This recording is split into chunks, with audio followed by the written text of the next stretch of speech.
Chapter 2. Who is the man who rides past? Tell me a story, Anna Marie, begged Kirsty as she snuggled beside her sister on the big bed they shared. Tell me a fairy tale. Anna Marie smiled and wrapped her arms around her little sister in the dark.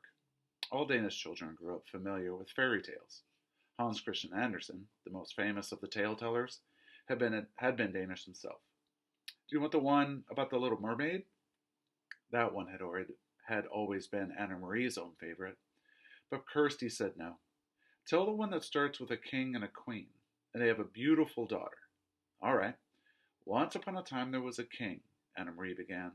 And a queen, whispered Kirsty. Don't forget the queen. And a queen. They lived together in a wonderful palace and... Was the palace named Amalienburg? Kirsty asked sheepishly, sleepily. No, shh. Don't keep interrupting or I'll never finish it. The story. No, it wasn't Amalienburg. It was a pretend palace. Anna Marie talked on, making up a story of a king and queen and their beautiful daughter, Princess Kirsten. She sprinkled her tale with formal balls, fabulous gold-trimmed gowns, and feasts of pink frosted cupcakes until Kirsty's deep, even breathing told her that her sister was sound asleep. She stopped, waited for a moment, half expecting Kirsty to murmur, Then what happened? But Kirsty was still. Anna Marie's thoughts turned to the real king, Christian X, and the real palace, Amalienburg, where he lived, in the center of Copenhagen. How the people of Copenhagen loved King Christian. He was not like fairy tale kings who seemed to stand on balconies, giving orders to subjects, or who sat on golden thrones demanding to be entertained and looking for suitable husbands for their daughters. King Christian was a real human being, a man with a serious, kind face. She had seen him often, when he was younger. Each morning he had come from the palace on his horse, Jubilee, and ridden along through the streets of Copenhagen, greeting his people. Sometimes, when Anna Marie was a little girl, her older sister, Lisa, had taken her to stand on the sidewalk so she could wave to King Christian. Sometimes he waved back to the two of them and smiled. Now you are special forever, Lisa had told her once, because you have been greeted by a king. Anna Marie turned her head on the pillow and stared through the partly open curtains of the window on the dim September night. Thinking of Lisa, her solemn, lovely sister, always made her sad. So she turned her thoughts again to the king, who was still alive, as Lisa was not. She remembered a story that Papa had told her shortly after the war began, shortly after Denmark had surrendered and the soldiers had moved in overnight to take their places on the corners. One evening, Papa told her that he was on an errand near his office, standing on the corner waiting to cross the street, when King Christian came by on his morning ride. One of the German soldiers had turned suddenly and asked a question of the teenage boy nearby. Who is that man who rides past here every morning on his horse? The German soldier had asked. Papa had said he had smiled to himself, amused that the German soldier did not know. He listened while the boy answered. He is our king, the boy told the soldier. He is the king of Denmark. Where is his bodyguard? The soldier had asked. And do you know what the boy said? Papa had asked Anne Marie. She was sitting on his lap. She was little then, only 7 years old. She shook her head, waiting to hear the answer. The boy looked right at the soldier, and he said, All of Denmark is his bodyguard. Anna Marie had shivered. It sounded like a very brave answer. Is it true, Papa? She asked. What the boy said? Papa thought for a moment. He always considered questions very carefully before he answered them. Yes, he said at last, it's true. Any Danish citizen would die for King Christian to protect him. You too, Papa? Yes. And Mama? Mama too. Anna Marie shivered again. Then I would too, Papa, if I had to. They sat silently for a moment. From across the room, Mama watched them, Anna Marie and Papa, and she smiled.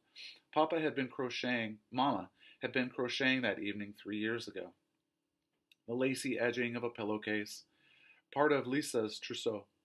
Her fingers moved rapidly, turning the thin white thread into an intricate narrow border.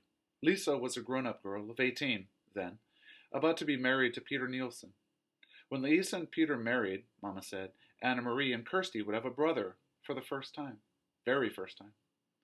Papa, Anna Marie had said, finally into the silence, sometimes I wonder why the king wasn't able to protect us. Why didn't he fight the Nazis so that they wouldn't come into Denmark with their guns? Papa sighed. We are such a tiny country, he said, and they are such an enormous enemy. Our king was wise. He knew how few soldiers Denmark had.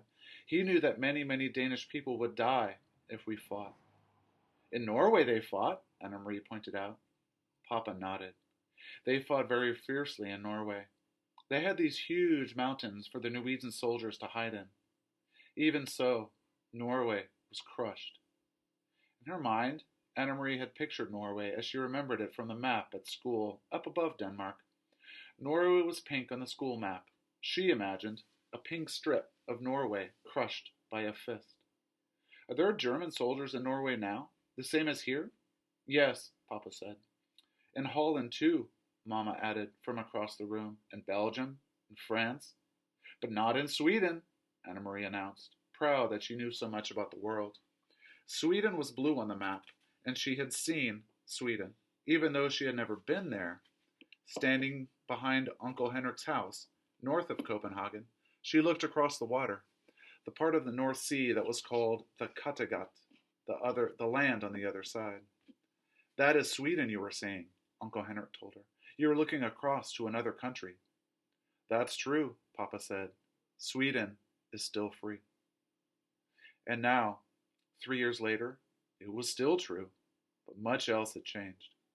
King Christian was getting old, and he had been badly injured last year in a fall from his horse, faithful old Jubilee, who had carried him around Copenhagen so many mornings. For days they thought he would die, and all of Denmark had mourned. But he hadn't. King Christian X was still alive. But Lisa, it was Lisa, who was not. It was her tall, beautiful sister who had died in an accident 2 weeks before her wedding.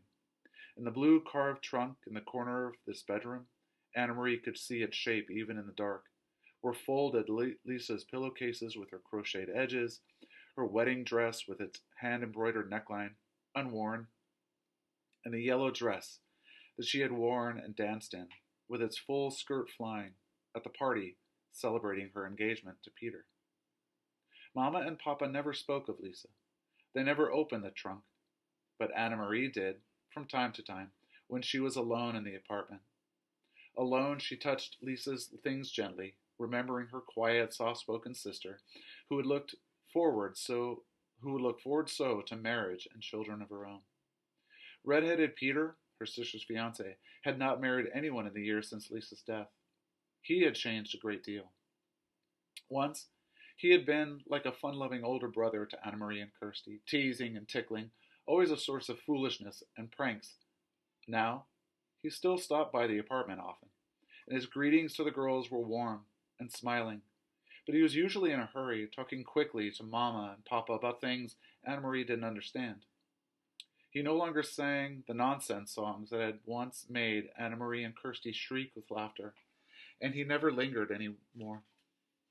Papa had changed too. He seemed much older and very tired, defeated. The whole world had changed. Only the fairy tales remained the same.